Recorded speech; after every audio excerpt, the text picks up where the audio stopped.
25,000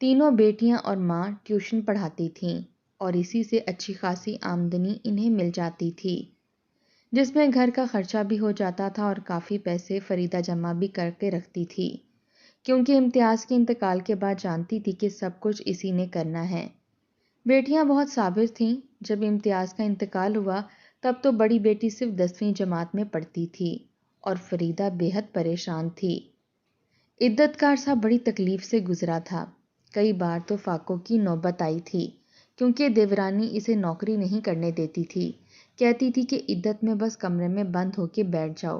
حالانکہ اس نے کئی بار کہا کہ جب عورت کا کوئی کفیل نہ ہو تو وہ پردے میں جا کر کام کر سکتی ہے، اور ویسے بھی میں گرلز اسکول میں پڑھاتی ہوں، وہاں کوئی مرد نہیں ہوتے، خود کو گھر میں بند کر لوں گی تو میرے بچوں کا کیا ہوگا۔ بڑی مشکل سے میڈم کے ترلے منتیں کی تھیں، اوپر بات کی تھی، تب جا کے اسے اپنی تنخواہ کا بس 25% مل رہا تھا، جس میں بڑی مشکل سے اس کے گھر کا گزارا چل رہا تھا، کیونکہ دیور نے تو بچیوں کے سر پر شفقت سے ہاتھ تک نہیں رکھا تھا اور صاف کہہ دیا تھا کہ ہم سے امید نہ رکھنا، ہم تو اپنا بڑی مشکل سے چلا رہے ہیں۔ فریدہ نے جو جمع پونجی رکھی تھی سب خرچ ہو گئی تھی۔ امتیاز کی بھی نوکری تھی اور اس کے مالک نے اس کی بیوہ بیوی اور یتیم بچیوں کو کوئی پیسہ نہیں دیا تھا۔ حالانکہ امتیاز جس فیکٹری میں کام کرتا تھا اسی مشین کی وجہ سے اس کی موت لاحق ہوئی تھی۔ پرانی مشین تھی اور اس میں ایک دم سے کرنٹ آ گیا۔ اتفاق تھا کہ امتیاز ہی مشین میں کام کر رہا تھا، اس لیے بجلی کے جھٹکوں سے ہی اس کی موت واقع ہو گئی۔ لیکن مالک نے بس افسوس کے 4 جملے بولے تھے، اس مہینے کی تنخواہ تک نہیں دی تھی۔ فریدہ تو صدمے سے دوچار تھی، رو رہی تھی، اور پھر بچیوں کی ذمہ داری، چھوٹی بیٹی کا رو رو کر برا حال تھا، کیونکہ باپ سے بہت زیادہ محبت کرتی تھی۔ اسے تو بخار ہو گیا تھا، ایک طرف اپنا صدمہ، ایک طرف گھر کی فکر، اور پھر بیٹی کی بیماری۔ اس مشکل وقت میں زبیدہ نے اپنے صحیح اوقات دکھائی تھی۔ جب فریدہ نے کہا کہ وہ برقع پہن کر اسکول پڑھانے جائے گی تو زبیدہ نے تو فتویٰ جاری کر دیا کہ شوہر کو گناہ ملے گا، عذاب ملے گا، منہ اٹھا کے باہر نہیں جاتے۔ وہ کہنے لگی یہ میری مجبوری ہے، لیکن اس نے تو محاذ کھڑا کر لیا۔ محلے کی کم پڑھی لکھی عورتوں کو اکٹھا کر کے جو تانے تشنے فریدہ کو لگائے کہ وہ چپ چاپ کمرے میں ہی جا کر بیٹھ گئی، کمرے سے باہر ہی نہیں آتی تھی۔ فریدہ نے جو وقت کاٹا وہی جانتی تھی۔ بیٹیاں کبھی اچار سے روٹی کھاتی تھیں، کبھی پیاز چٹنی سے، لیکن چپ تھیں، صبر سے کام لیا تھا۔ دوبارہ سے فریدہ نے اسکول میں پڑھانا شروع کر دیا۔ بڑی بیٹی ساتھ ساتھ کالج جا رہی تھی، ساتھ ساتھ ٹیوشن بھی پڑھانا شروع کر چکی تھی۔ تب سے شبنم نے ماں کا ساتھ دیا تھا۔ جیسے جیسے بہنیں بڑی ہوتی گئیں وہ بھی ساتھ لگتی رہی، گھر کے کام کاج بھی خود کرنا ہوتے تھے، اور اس کے ساتھ ساتھ ٹیوشن بھی پڑھاتی تھی۔ محلے میں ان کی بڑی عزت تھی، سب فریدہ کو تعریفی لفظوں سے ہی یاد رکھتے تھے کہ اپنے آپ کو بھی سنبھالا ہے اور اپنی بچیوں کی بھی اچھی تربیت دی ہے، چاروں مل کر محنت کر کے کما رہے ہیں، اور زبیدہ کی چرب زبانی سے بھی محلے والے واقف تھے، اس لیے اس کی بیٹی رقیہ کا کہیں رشتہ نہیں ہو رہا تھا۔ کوئی آ بھی جاتا تو جہیز کی لمبی چوڑی لسٹ ہاتھ میں پکڑا کر چلا جاتا۔ ان دنوں زبیدہ بھی بڑی پریشان تھی۔ آئے روز اوپر سے لڑنے کی آوازیں آتیں، اپنے شوہر سے بحث کرتی تھی کہ جتنی تنخواہ تم لاتے ہو مشکل سے دال روٹی پوری ہوتی ہے، ارے کچھ اور کماؤ، کچھ اور کرو، بیٹا تھوڑی ہے تمہارا، بیٹیاں ہی ہیں، کیسے ان کی شادی کروں گی؟ زبیدہ کا شوہر خاور کہنے لگا کہ میں کیا کروں، کیا چوری ڈاکے ڈالوں؟ جو ہوتا ہے اسی میں جوڑ توڑ کر لو، ایک تو میں اکیلا کمانے والا ہوں، تمہیں میری قدر نہیں ہے۔ نیچے فریدہ بھابھی کو دیکھ لو، عورت ہو کر کما رہی ہے، اس کی بچیاں ٹیوشن پڑھاتی ہیں، یہ بھی تو اتنا ہی پڑھی لکھی ہے، یہ ٹیوشن کیوں نہیں پڑھا لیتی؟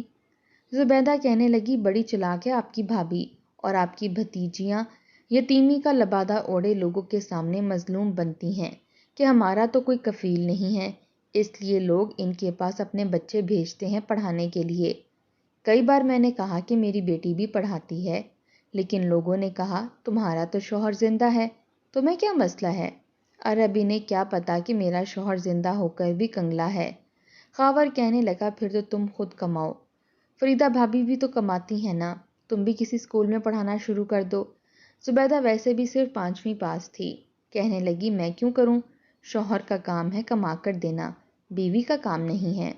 وہ کہنے لگا جب امتیاز بھائی زندہ تھے تب بھی فریدہ بھابھی اسکول میں بچیوں کو پڑھاتی تھیں، دونوں مل کر گھر کا خرچہ اٹھاتے تھے، اور اب بھی جب ریٹائر ہوں گی نا تو دیکھ لینا کتنے لاکھوں ریٹائرمنٹ پر ملیں گے۔ ارے تم بھی کچھ 4 جماعتیں پڑھ لیتی تو میری زندگی میں بھی کچھ سکون ہوتا۔ بڑے غصے سے خاور یہ کہہ کر نیچے اتر گیا، منہ میں بڑبڑانے لگا کہ اس عورت نے میری زندگی اجیرن بنا کر رکھ دی ہے، جب دیکھو ناشکری ہی کرتی رہتی ہے۔ فریدہ نے اپنے گھر کا ماحول بہت مختلف رکھا ہوا تھا، بچیاں بہت آرام سے اور تمیز سے بات کرتی تھیں۔ یہی وجہ تھی کہ فریدہ کے ساتھ پڑھانے والی دوسری ٹیچر نے فریدہ کے اخلاق کو دیکھتے ہوئے اس کے گھر آنے کے لیے کہا۔ وہ ان دنوں اپنے بیٹے کے لیے رشتہ دیکھ رہی تھی۔ فریدہ نے کوئی اعتراض نہیں کیا کیونکہ وہ ہلکا پھلکا ذکر کر چکی تھی، اس لیے چائے کا اس نے اچھا سا اہتمام کیا تھا۔ جب نسرین بیگم نے شبنم کو دیکھا تو فوراً سے رشتہ مانگ لیا اور رشتہ طے بھی ہو گیا تھا، لیکن فریدہ بیگم کو یہ فکر تھی کہ کہیں زبیدہ کی بدزبانی کی وجہ سے نسرین بیگم بدگمان نہ ہو جائیں۔ وہ چاہتی تھی کہ عزت سے ان کی بیٹیاں ان کے گھر سے رخصت ہو جائیں، لیکن زبیدہ نے ایک نیا سے نیا بکھیڑا اپنے پاس رکھا ہوتا تھا۔ لڑائی جھگڑا کرنے کے لیے اب بھی فریدہ بیگم نے بل پکڑا اور اوپر کی طرف آ گئی۔ فریدہ کو دیکھ کر تو زبیدہ کے جیسے اندر آگ سی لگ جاتی تھی، وہ حسد کی آگ میں جلنے لگتی تھی۔ فریدہ کے ہاتھ میں بل دیکھ کر کہنے لگی، اب آپ آ جائیں، پہلے آپ کی بیٹی شبنم نے کیا کم باتیں سنائی ہیں جو آپ کا دل نہیں بھرا تو آپ بل لے کر آ گئی ہیں۔ ارے ایسا کریں، ہم میاں بیوی اور بچوں کو آگ لگا دیں۔ اس کا باپ تو میری سننے کو تیار نہیں ہے، کہتا ہے اتنا بل نہیں بھر سکتا۔ فریدہ کہنے لگی اگر نہیں بھر سکتے تو مت چلاؤ اے سی، ہم لوگ بھی تو بنا اے سی کے سوتے ہیں، یہ تو کوئی بات نہ ہوئی کہ عیش تم لوگ کرو اور اخراجات ہم اٹھاتے پھریں۔ ہم ماں بیٹیوں کا کون سا کوئی سہارا ہے سوائے اللہ کے، اپنی محنت کرتے ہیں اس لیے اپنے گھر چلا رہے ہیں، 3 بیٹیوں کی اکیلی میری ذمہ داری ہے۔ وہ کہنے لگی جانے دیں، آپ کو کس چیز کی فکر ہے، ابھی آپ کو ریٹائرمنٹ کے لاکھوں ملیں گے، آپ کی بیٹیاں تو اپنے گھروں کی ہو جائیں گی۔ فریدہ کہنے لگی تمہیں بس یہی چیز دکھ رہی ہے، میری برسوں کی محنت کا اب جا کے مجھے صلہ ملنے والا ہے، اور تمہاری میرے پیسوں پر نظر ہے۔ وہ کہنے لگی مجھے کیا ضرورت پڑی ہے آپ کے پیسوں پر نظر رکھنے کی، ارے میری ہی قسمت پھوٹی تھی جو خاور جیسا مرد میرے پلے پڑ گیا۔ امتیاز بھائی جس کمپنی میں کام کرتے تھے وہ بھی اچھی خاصی تھی، مجھے پتا ہے آپ منہ سے تو نہیں بولیں گی، لیکن اس کے باس نے بھی اچھی خاصی رقم آپ کو دی ہوگی، لیکن آپ کو تو لگتا ہے جیسے میں آپ کے پیسوں پر سانپ بن کر بیٹھ جاؤں گی۔ فریدہ کہنے لگی اگر تم اپنا منہ بند کر لو تو زیادہ بہتر ہوگا، آدھا آدھا بل ادا کروں گی، حالانکہ ہم نے اتنی بھی بجلی استعمال نہیں کی کہ آدھا بل دیں۔ یہ کہہ کر 12,500 روپے فریدہ نے زبیدہ کے ہاتھ پر رکھے اور بجلی کا بل لے کر نیچے آ گئی۔ کہنے لگی اپنی بیٹیوں کے تو دھڑا دھڑ رشتے کر رہی ہے، مجھے پتا ہے، اندر بہت نوٹ جمع کر رکھے ہیں تم نے، ہمارے سامنے اور لوگوں کے سامنے رونے روتی ہو اپنی بیوگی کے اور یتیمی کے۔ فریدہ کے تن بدن میں آگ لگ گئی تھی، لیکن بحث نہیں کرنا چاہتی تھی، اس لیے چپ چاپ نیچے اتر آئی۔ شبنم کہنے لگی یہ پھر سے شروع ہو گئی، امی آپ کو انہیں زیادہ پیسے دینے ہی نہیں چاہیے تھے۔ فریدہ کہنے لگی چھوڑو تم، اس کی عادت ہے زبان درازی کی۔ وہ کہنے لگی اگلے ہفتے نسرین آنٹی کہہ رہی تھیں کہ میں گھر کا چکر لگاؤں گی، امی مجھے تو یہ ڈر ہے کہ کہیں ان کے سامنے نہ شروع ہو جائیں۔ فریدہ بیگم کہنے لگی تم فکر نہ کرو، میں نسرین کو کچھ بتا چکی ہوں کہ میری دیورانی کا دماغ آؤٹ آف کنٹرول ہو جاتا ہے، فی الحال تو کہہ رہی تھی کہ کوئی بات نہیں، سب کے خاندان میں ایسے لوگ ہوتے ہیں، لیکن ڈر تو لگتا ہے بیٹا، میں خود اسی بات سے گھبراتی ہوں کہیں یہ الٹا سیدھا نہ بول دے۔ تم عزت سے اپنے گھر کی ہو جاؤ، تم تینوں کی شادیاں ہو جائیں تو میری زندگی کی آدھی سے زیادہ پریشانیاں ہی ختم ہو جائیں۔ مجھ اکیلی کا کیا ہے، چند ٹیوشن پڑھاؤں گی تو اپنے مہینے بھر کی دال روٹی کے پیسے اکٹھے کر لوں گی۔ پھر بتانے لگی کہ ریٹائرمنٹ کے انہیں 25 لاکھ ملیں گے اور کچھ پیسے انہوں نے جمع کر رکھے ہیں، بینک میں پیسے وہ نہیں رکھواتی تھیں، کہتی تھیں کہ وہ زیادہ سے زیادہ ٹیکس کاٹ لیتے ہیں، اس لیے ان لوگوں نے پیسے اپنے ہی گھر کی ایک الماری کے لاکر میں رکھے ہوئے تھے۔ اس بار جب نسرین بیگم آئیں تو زبیدہ بیگم بھی کپڑے بدل کر آرام سے نیچے آ کر بیٹھ گئیں۔ پتا تھا کہ فریدہ نے آج اچھا اہتمام کیا ہوگا۔ ساتھ ساتھ سموسے ٹھونس رہی تھیں، ساتھ ساتھ کہہ رہی تھی کہ میری بیٹی رقیہ تو بہت ہی اچھی ہے، کھانا تو یوں منٹوں میں بنا لیتی ہے، گھر کے سارے کام کاج کرتی ہے، شبنم جتنی ہی ہیں۔ فریدہ بیگم چپ چاپ بیٹھی تھیں، نسرین کے سامنے کچھ نہیں بول سکتی تھیں، لیکن زبیدہ بیگم کی زبان کو تو جیسے پڑ لگ چکے تھے۔ پھر نسرین بیگم سے کہنے لگیں، اگر آپ کی نظر میں کوئی رشتہ ہو تو میری رقیہ کے لیے ضرور بتائیے گا۔ وہ کہنے لگی، جی جی میں دیکھوں گی، اگر کوئی مناسب رشتہ ہوا تو ضرور بتاؤں گی۔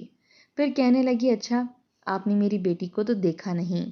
رقیہ رقیہ وہیں سے پکارنا شروع کر دیا۔ وہ بھی شاید ماں کی پکار کی منتظر تھی، فوراً سے سیڑھیاں پھلانگتی نیچے آ گئی اور آ کے ڈرائنگ روم میں بیٹھ گئی۔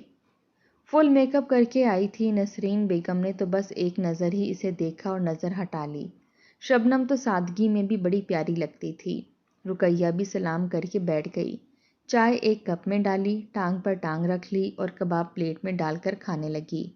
ساتھ ساتھ اپنی جھوٹ موٹ کی تعریفیں خود ہی اپنے منہ سے کرنے لگی۔ نسرین بیگم نے 1 گھنٹہ بیٹھنا تھا، لیکن وہ آدھے گھنٹے بعد ہی واپس چلی گئیں۔ نسرین بیگم کے جانے کے بعد فریدہ کہنے لگیں کہ تمہیں چین کیوں نہیں ہے؟ اپنی بیٹی کے رشتے دیکھنے ہیں تو کیا تم نے نسرین کے حوالے سے ہی دیکھنے ہیں؟ اپنے خاندان میں کوئی لڑکا دیکھ کر شادی کر دو، تم کیا منہ اٹھا کے نیچے آ جاتی ہو؟ زبیدہ کہنے لگی، ارے واہ، اپنی بیٹی کے لیے پڑھا لکھا اچھی خاصی نوکری والا لڑکا ڈھونڈا ہے، تمہیں تو برداشت ہی نہیں ہے کہ میری بیٹی کا بھی کہیں اچھی جگہ رشتہ ہو جائے۔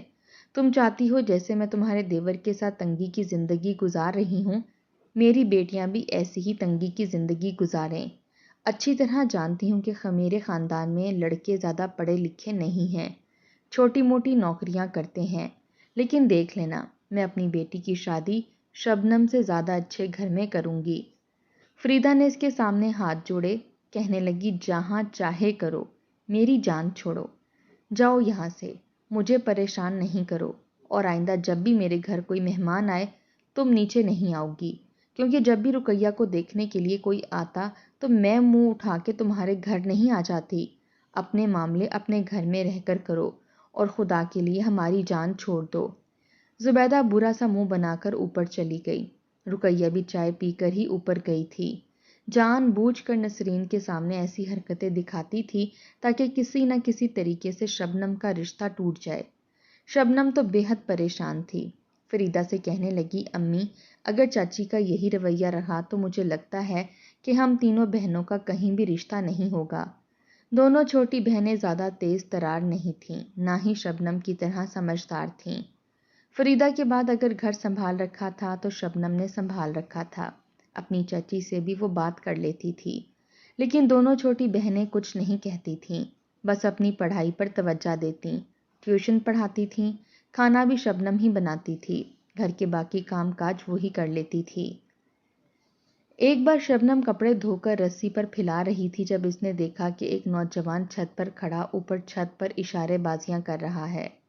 شبنم نے جب اوپر نظر دوڑائی تو دیکھا کہ رقیہ کی چھوٹی بہن، جو اس کی چھوٹی بہن کرن کی ہم عمر تھی، اس لڑکے سے اشارے بازیاں کر رہی تھی۔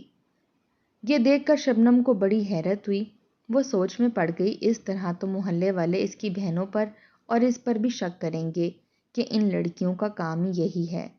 اس نے کپڑے بالٹی میں رکھے اور اوپر چچی کے گھر چلی گئی۔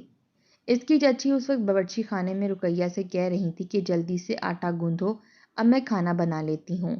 تبھی باورچی خانے میں شبنم کو دیکھ کر کہنے لگی، یہاں اب کون سی نئی بات سنانے کے لیے آئی ہو تم یہاں؟ وہ کہنے لگی، چچی میں نے کیا بات سنانی ہے؟ پتہ نہیں آپ ہم لوگوں کو اپنا دشمن کیوں سمجھتی ہیں؟ جا کر چھت پر دیکھیں کہ امبر کیا کر رہی ہے۔ زبیدہ کہنے لگی، اب تم میری دوسری بیٹی کے پیچھے پڑ جاؤ، تم ماں بیٹیوں کا کیا، بس یہی کام ہے۔ وہ کہنے لگی، پہلے جائیں اور جا کر دیکھیں وہ کیا کر رہی ہے۔ شبنم نے زبیدہ چچی کا ہاتھ پکڑا اور اسے سیڑھیاں چڑھا کر چھت پر لے گئی۔ دیکھا تو امبر سامنے والے لڑکے سے چھت پر اشارے میں باتیں کر رہی تھی۔ زبیدہ کو تو جیسے آگ لگی، اس نے اپنی بیٹی کو پیچھے سے تھپڑ مارا تو وہ بری طرح سے گھبرائی۔ کہنے لگی یہ کیا کر رہی ہو تم؟ وہ فوراً سے نیچے اتر گئی۔ شبنم کہنے لگی دیکھ لیا، اب کرتوت یہ کرے گی اور برے ہم سب بن جائیں گے کہ اس گھرانے کی لڑکیوں کا شاید یہی کام ہے۔ خدا کے لیے چچی، دوسروں کے گھروں میں نظر رکھنے کی بجائے اپنی بیٹیوں پر نظر رکھیں، ان کی اچھی تربیت کریں، دیکھیں کہ وہ کیا کر رہی ہیں اور کیا نہیں۔ اس بار تو شبنم نے رنگے ہاتھوں عنبر کو پکڑوایا تھا، اس لیے زبیدہ کچھ بول نہیں پائی، لیکن اپنے اندر زہر اور حسد اور بھی زیادہ بھر چکی تھی۔ اب تو وہ اس موقع کی تلاش میں تھی کہ ایسی کوئی بات زبیدہ کے ہاتھ میں لگے اور وہ بدنامی کا لیبل شبنم پر لگائے، کیونکہ دوسری دو بہنیں زیادہ بات نہیں کرتی تھیں، نہ لڑائی جھگڑے میں آگے ہوتی تھیں۔ البتہ شبنم ہر معاملے میں اپنی چچی کا منہ بند کرانا اچھے طریقے سے جانتی تھی۔ پہلے تو اس نے نیچے اتر کر عنبر کے کمرے میں جا کر اسے خوب مارا۔ وہ رونے لگی کہ وہ لڑکا اشارے کر رہا تھا، میں تو اسے منع کر رہی تھی کہ یہاں اشارے نہ کرو، آپ کو تو میں ہی بری لگتی ہوں۔ مجھے تو لگتا ہے شبنم کا اس لڑکے کے ساتھ چکر چل رہا تھا، وہ تو روزانہ یہاں کھڑا ہوتا ہے اور صحن میں دیکھتا رہتا ہے۔ میں تو اسے پوچھ رہی تھی کہ نیچے کیا دیکھ رہے ہو؟ شبنم آپ نے دیکھ لیا اور مجھ پر الزام لگا دیا، یہ بہت چلاک ہے امی۔ عنبر نے ساری بات شبنم پر لگا دی تھی۔ یہ سن کر زبیدہ بیگم کا تو غصے سے برا حال تھا، حالانکہ خود دیکھا تھا کہ بیٹی ہنس ہنس کر اس لڑکے کو اشارے بازیاں کر رہی تھی، لیکن پھر بھی بیٹی کی بات پر بھروسہ کیا۔ کہنے لگی دیکھو تو صحیح، میں اس لڑکی کا رشتہ کیسے تڑواتی ہوں، یہ ماں بیٹیاں روتی نہیں دیکھی جائیں گی۔ انہوں نے ہمت کیسے کی میری بیٹی پر الزام لگانے کی، ان کی زندگی میں جہنم بنا کے رکھ دوں گی۔ اس کے بعد سے زبیدہ نے روزانہ نیچے جانا شروع کر دیا۔ شبنم سے کہنے لگی تم نے بہت اچھا کیا جو وقت پر میری آنکھیں کھول دیں، اب دیکھو میں عنبر کو کیسے سیدھا کرتی ہوں۔ شبنم کہنے لگی اچھی بات ہے چچی، پھر کہنے لگی دیکھو میری طرف سے اپنا دل صاف کر لو، میں تمہاری چچی ہوں، کوئی غیر تھوڑی ہوں، مجھے بھی تم لوگوں کا بہت احساس ہے، بس جو ہو گیا سو ہو گیا، بس تم اپنا دل صاف کرو اور میرے دل میں بھی تمہارے لیے کوئی برائی نہیں ہے۔ شبنم کہنے لگی یہ تو بہت اچھی بات ہے۔ اس دن زبیدہ نے چائے بھی شبنم کو خود بنا کر دی۔ وہ کہنے لگی چچی آپ رہنے دیں، میں آپ کو بنا کر دیتی ہوں۔ کہنے لگی کوئی بات نہیں، تم بھی میری بیٹی جیسی ہو، بلکہ تم نے تو بیٹیوں سے بڑھ کر کام کیا ہے، میری آنکھیں کھول دیں۔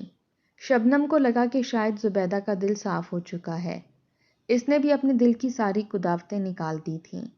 فریدہ بیگم کو جب ان باتوں کا پتہ چلا تو وہ بھی اندر ہی اندر مطمئن ہو گئیں کہ چلو اچھی بات ہے اگر زبیدہ کا دل صاف ہو گیا ہے تو۔ اب زبیدہ کا یہ کام تھا کہ آئے روز نیچے آ کر بیٹھ جاتی اور اس وقت آتی جب ماں بیٹیاں ٹیوشن پڑھا رہی ہوتیں۔ نیچے آ کے خود بخود کچن میں چلی جاتی، اپنے لیے بھی چائے بناتی اور ان تینوں کے لیے بھی بناتی، حالانکہ شبنم کہتی رہ جاتی کہ آپ رہنے دیں۔ وہ کہنے لگی کوئی بات نہیں، تم لوگ اتنی محنت کرتے ہو، کیا ہے کہ میں چائے ہی بنا لوں۔ تینوں بہنیں اور فریدہ بیگم کے بدلے ہوئے رویے پر حیران تھیں، بہت بھی حیران تھیں۔ کبھی کبھی تو کھانا بنا کر نیچے بھیج دیتی کہ کھانا میں بنا دیا کروں گی، تم لوگ تھک جاتے ہو۔ خاور نے جب زبیدہ کا رویہ فریدہ سے اور اس کی بیٹیوں سے اتنا اچھا دیکھا تو خوش ہو گیا کہ چلو روز روز کی بحث سے جان چھوٹی۔ بہرحال اب تو زبیدہ کا یہ حال تھا کہ کسی بھی کمرے میں گھس جاتی تھی۔ انہی دنوں فریدہ کو نوکری سے جواب ملا تھا، اس کی ریٹائرمنٹ ہو چکی تھی۔ اگلے ہی مہینے اسے 25 لاکھ کی رقم مل رہی تھی اور وہ شبنم سے کہہ چکی تھی کہ رقم وہ گھر پر ہی رکھے گی، بینک میں نہیں رکھوں گی۔ شبنم کہنے لگی آپ ٹھیک کہہ رہی ہیں۔ الماری پرانی تھی اور لاکر کی چابیاں شبنم کے کپڑوں کے نیچے ہی پڑی رہتی تھیں، کیونکہ گھر میں کوئی غیر تو آتا جاتا نہیں تھا، نہ ہی کوئی ملازمہ تھی، اس لیے انہیں پرواہ نہیں ہوتی تھی۔ پہلے تو زبیدہ نے دیکھا کہ چاروں ٹیوشن پڑھا رہی ہیں، چپکے سے کمرے میں آئی، الماری کھولی، ایک بار وہ چابی رکھتے ہوئے شبنم کو دیکھ چکی تھی، اس لیے اس کے کپڑے اٹھا کر چابی لگا لی، لاکر کھولا اور 5,000 کا نوٹ نکال کے بند کر دیا۔ دیکھنا چاہتی تھی کیا ان لوگوں کو مجھ پر شک تو نہیں ہوتا۔ اب روز روز تو وہ لوگ پیسے گنتی بھی نہیں تھیں کہ کبھی کبھی تو بنا گنے ہی پیسے فریدہ رکھوا دیا کرتی تھی کہ جب استعمال کرنے ہوں گے تب گن لیا کریں گے۔ اب کیا روز روز پیسوں کی گنتی کریں، یہاں کوئی غیر تو ہے نہیں۔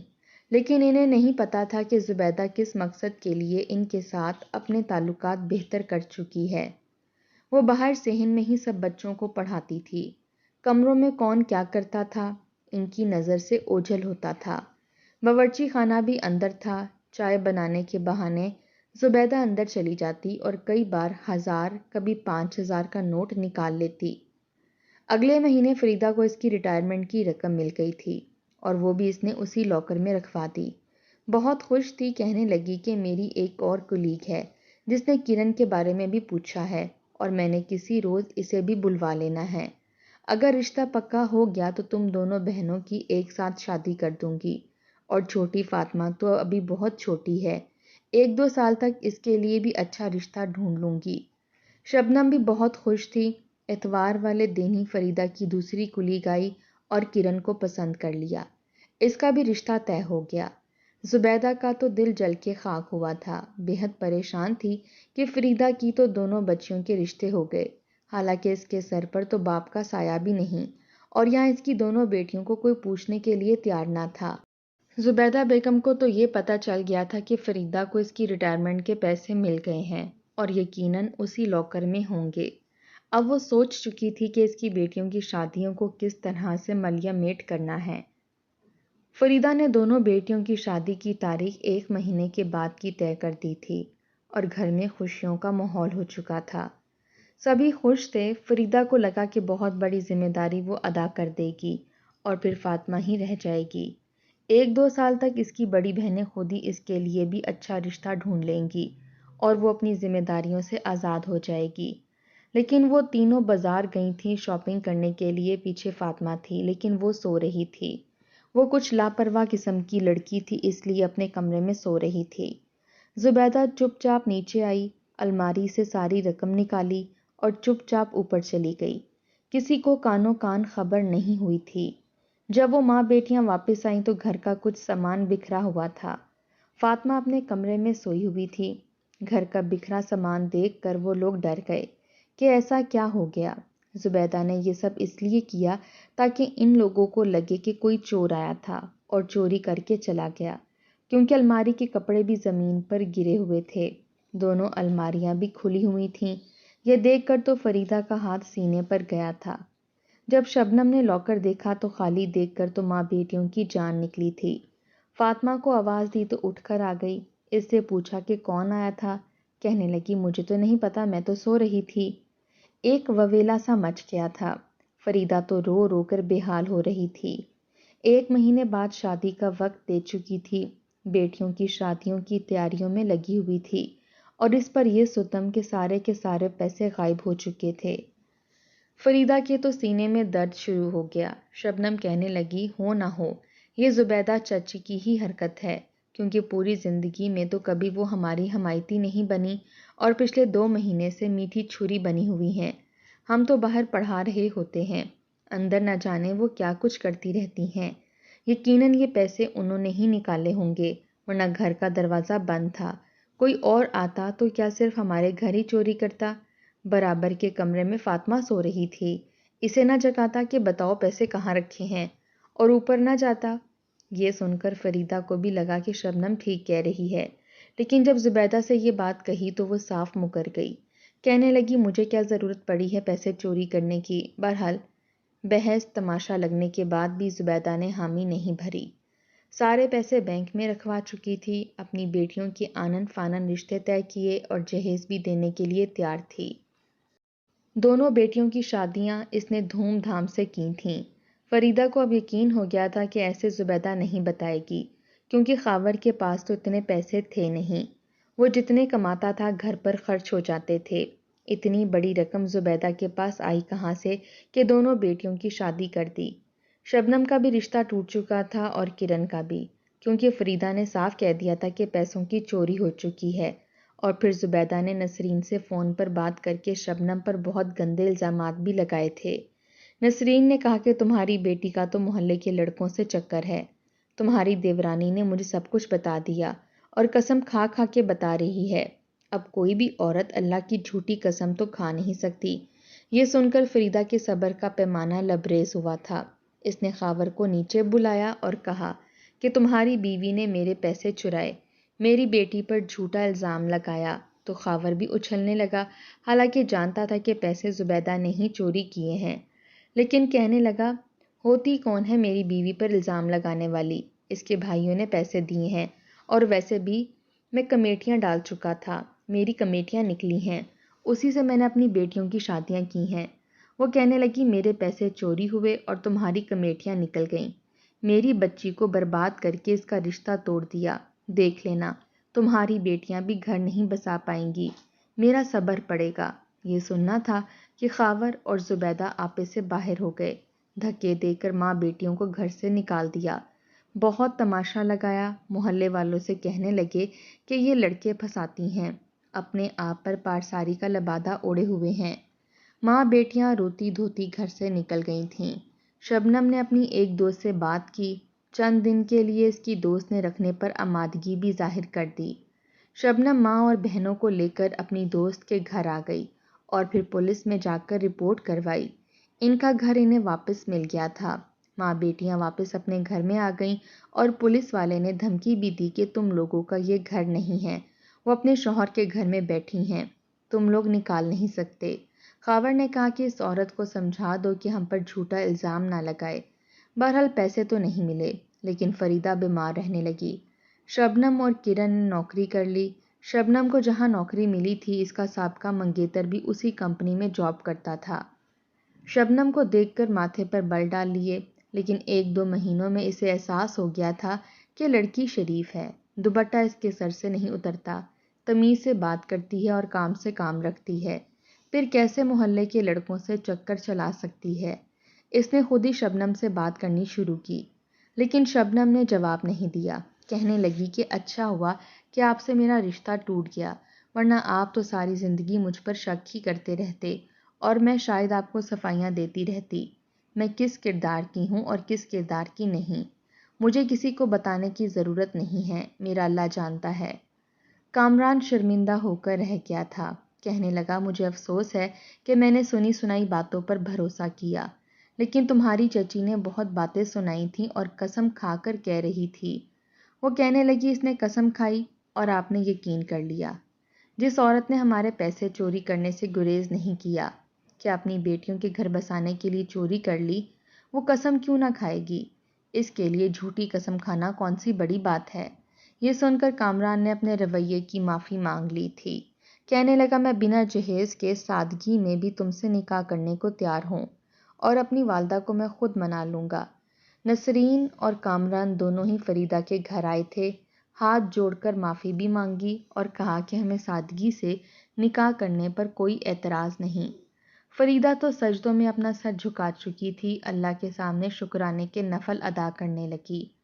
بڑی سادگی سے شبنم کا نکاح ہوا تھا۔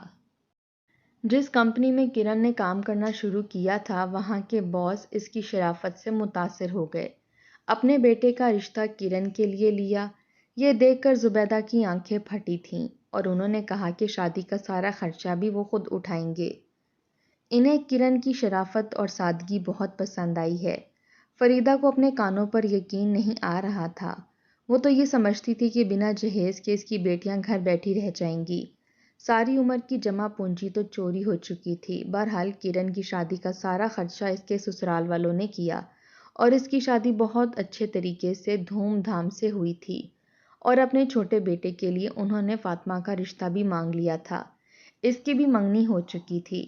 زبیدہ بیگم سے تو برداشت نہیں ہو رہا تھا کہ بنا جہیز کے فریدہ کے تینوں بیٹیوں کے معاملات بن مانگے آسانی سے کیسے طے ہو گئے، اور اس کی بیٹیاں ایک دن دونوں کی دونوں گھر آ کر بیٹھ گئیں، کیونکہ سسرال والے کہہ رہے تھے کہ جب تک ہمیں گاڑیاں نہیں دو گے اپنی بیٹیوں کو اپنے گھروں پر ہی رکھو، کیونکہ شادیاں جہیز کے لالچ میں کی گئی ہیں، اور بیٹیوں کی بد زبانی سن کر سسرال والوں کی فرمائشیں اور لالچ بڑھ گیا تھا۔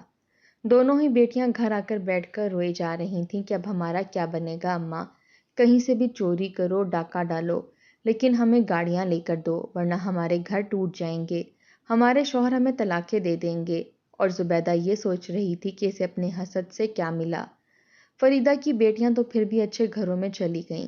شبنم اپنے گھر میں خوش تھی اور کرن تو عیش کرتی تھی، اپنی ماں سے ملنے آتی تو گاڑی میں آتی جاتی تھی، اور فاطمہ کے لیے بھی وہ لوگ شادی کی جلدی مچا رہے تھے۔ بنا جہیز کے فریدہ کی بیٹیاں اچھے گھروں میں جا چکی تھیں، اور زبیدہ کے جہیز دینے پر بھی اس کی بیٹیاں رو رہی تھیں، مزید فرمائشیں کر رہی تھیں۔ اب وہ پھوٹ پھوٹ کر رو رہی تھی۔ اس نے فریدہ کے لیے برائی کا جال بچھایا تھا۔ اس کی بیٹیوں کی بارات نہ آنے پر وہ بہت خوش تھی، اور اپنی بیٹیوں کی شادیاں کر کے سمجھتی تھی کہ اب وہ ہمیشہ خوش رہیں گی۔ اسے اپنی کی گئی چوری پر نہ کوئی دکھ تھا نہ ملال تھا، لیکن آج پھوٹ پھوٹ کر رو رہی تھی کہ کاش اللہ پر اس نے بھروسہ کیا ہوتا اور محنت کی ہوتی تو آج یہ سب کچھ نہ ہوتا۔ فریدہ نے جی جان کر کے محنت کی تھی، اور اللہ نے اسے ایسا پھل دیا کہ اس کی تینوں بیٹیاں اپنے گھروں میں خوشحال زندگیاں گزار رہی تھیں، اور اپنی ماں کا بھی بہت خیال رکھتی تھیں۔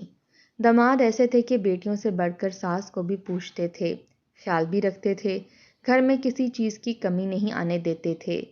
فریدہ تو اللہ کا جتنا بھی شکر ادا کرتی اتنا کم تھا کہ اللہ نے اس کو اپنا کرشمہ دکھایا تھا، اپنی طاقت کا ایک ادنا سا نمونہ دکھایا تھا کہ وہ چاہے تو بنا جہیز کے اس کی بیٹیوں کو اچھے گھروں میں بھیج سکتا ہے، کیونکہ اس نے محنت کی تھی اور جی توڑ محنت کی تھی۔ یک کے بعد دیگرے زبیدہ کی دونوں بیٹیوں کو طلاقیں ہو گئیں، اور اس کا قصوروار زبیدہ کو ٹھہرا رہی تھیں۔ جہیز ٹوٹ پھوٹ کے واپس آیا تھا، اتنا ٹوٹ گیا تھا کہ کوئی سامان سلامت نہیں تھا، نہ کوئی برتن سلامت تھا اور نہ فرنیچر، ہر چیز خراب اور تہس نہس ہو کر واپس آئی تھی۔ دوسروں کی محنت سے کمائے گئے پیسوں کو چوری کرنا شاید بہت آسان ہوتا ہے، لیکن بنتا ان کا بھی کچھ نہیں جو چوری کرتا ہے، برباد وہ بھی ہو جاتا ہے۔ زبیدہ کی دونوں بیٹیاں بھی برباد ہو گئی تھیں، اور ان کا سامان بھی برباد ہو کر ہی واپس آیا تھا۔ جن بیٹیوں کی خوشیوں کی خاطر اس نے چوری کی تھی، آج اپنے اس عمل پر پھوٹ پھوٹ کر رو رہی تھیں، لیکن کسی سے کچھ کہہ نہیں سکتی تھیں۔ خاور اب بیمار رہنے لگ گیا تھا، اس سے کمایا نہیں جاتا تھا، اس لیے زبیدہ کو لوگوں کے گھروں میں ملازمت کرنی پڑی۔ وہ اس وقت کو روتی تھی جب اس نے چوری کی تھی، کاش کہ وہ اتنا بڑا قدم نہ اٹھاتی، اللہ پر بھروسہ رکھتی، محنت کرتی تو شاید آج اس کی بیٹیوں کا نصیب کچھ اور ہوتا۔ اس کہانی کے بارے میں آپ کا کیا خیال ہے؟ کامنٹ میں ضرور بتائیے گا۔